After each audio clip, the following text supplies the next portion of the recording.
కవిత రాజీనామాపై chit చాట్లో శాసనమండలి chairman Gutta Sukhender Reddy కీలక వ్యాఖ్యలు చేశారు. కవిత ముందే నేరుగా వచ్చి రాజీనామా సమర్పించుంటే అప్పుడే ఆమోదించే వాళ్ళమని తెలిపారు.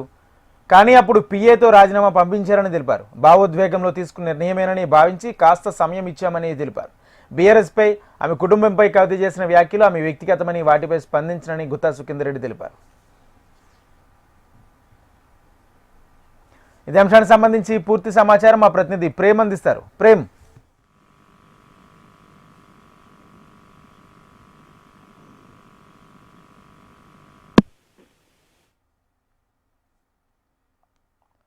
ప్రేమ్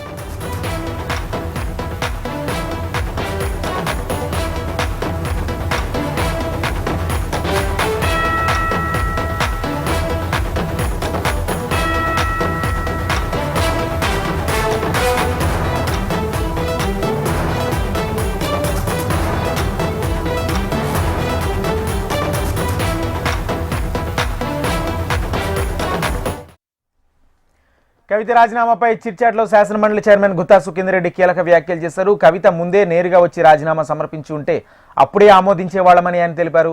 కానీ అప్పుడు పిఏతో రాజీనామా పంపించారని అన్నారు. భావోద్వేగంలో తీసుకున్న నిర్ణయం అని భావించి కాస్త సమయం ఇచ్చామని తెలిపారు. బీఆర్ఎస్పై ఆమె కుటుంబంపై కవిత చేసిన వ్యాఖ్యలు ఆమె వ్యక్తిగతమని వాటిపై స్పందించనని గుత్తా సుఖేందర్ రెడ్డి అన్నారు.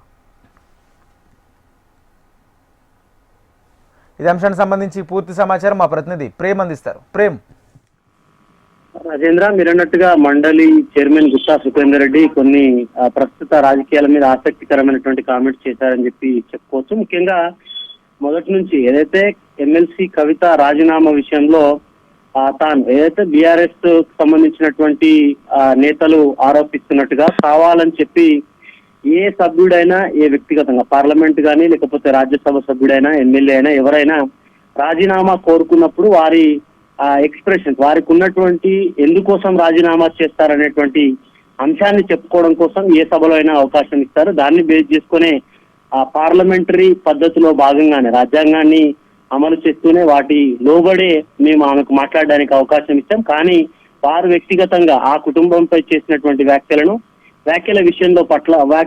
విషయంపై కూడా తాను స్పందిస్తూ వారు భావోద్వేగంతో చేసినటువంటి వ్యాఖ్యల విషయంలో నేను ఎట్లాంటి స్పందించలేను. ముఖ్యంగా ఇప్పుడున్నటువంటి పరిస్థితులలో అందరికీ అవకాశం ఇచ్చినట్టుగానే వారికి కూడా మండలిలో అవకాశం ఇచ్చామని చెప్పేసి కూడా వారు చెప్పారు. ఇక ప్రస్తుతం ఉన్నటువంటి రాజకీయ పరిస్థితులపై కూడా మాట్లాడుతూ ప్రస్తుతం నా 40 ఏళ్ల రాజకీయ జీవితంలో ఇంకొక రాజకీయ పార్టీకి రాష్ట్రంలో స్పేస్ ఉంటుందని అయితే నేను అనుకోవడం లేదని చెప్పేసి కూడా వారు కొంత ఆసక్తికరమైనటువంటి కామెంట్స్ చేశారని చెప్పి చెప్పుకోవచ్చు. ఇక వన్ ఎలక్షన్ సంబంధించినటువంటి కేంద్ర ప్రభుత్వం తీసుకునే నిర్ణయంపై కూడా అంత సులువైతే కాదు. కానీ ఏదైతే బీజేపీ ఒకవేళ తీసుకొని ముందుకు వెళ్తే అన్ని దేశవ్యాప్తంగా అన్ని రాజకీయ పార్టీలు స్వాగతించినట్టో లేకపోతే ఆ ముందు ఆ ప్రభుత్వాలు తీసుకునే నిర్ణయంపై కూడా ఆధారపడి ఉంటుందని చెప్పి మరొకటి వారు చెప్పారు. ఇక ముఖ్యంగా రాష్ట్ర వ్యాప్తంగా జరుగుతున్నటువంటి పాలమూరు రంగారెడ్డి ఎత్తిపోతల పథకానికి సంబంధించి కానీ గోదావరి బెసిన్ లో ఉన్నటువంటి ప్రాజెక్టుల విషయంపై కూడా వారు మాట్లాడారు. గోదావరి బెసిన్ లో ప్రాజెక్టుల నిర్మాణానికి ఆనాడు బీఆర్ఎస్ ప్రభుత్వం చేసి ముందుకు ఎట్లా అయితే వెళ్ళిందో ఇప్పుడు ఆ పాలమూరుపై కూడా అంతే శ్రద్ధ పెట్టాలని చెప్పి గతంలో ఏదైతే మాజీ ముఖ్యమంత్రి కేసీఆర్ ను కోరినట్టుగా కూడా వారు చిట్చాట్ లో చెప్పినటువంటి పరిస్థితి అయితే కనబడుతుంది.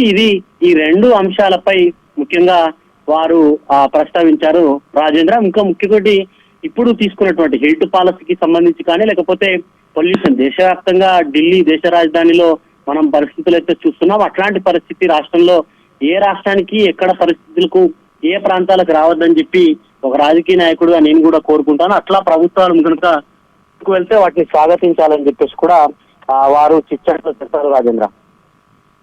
Thank you Prem.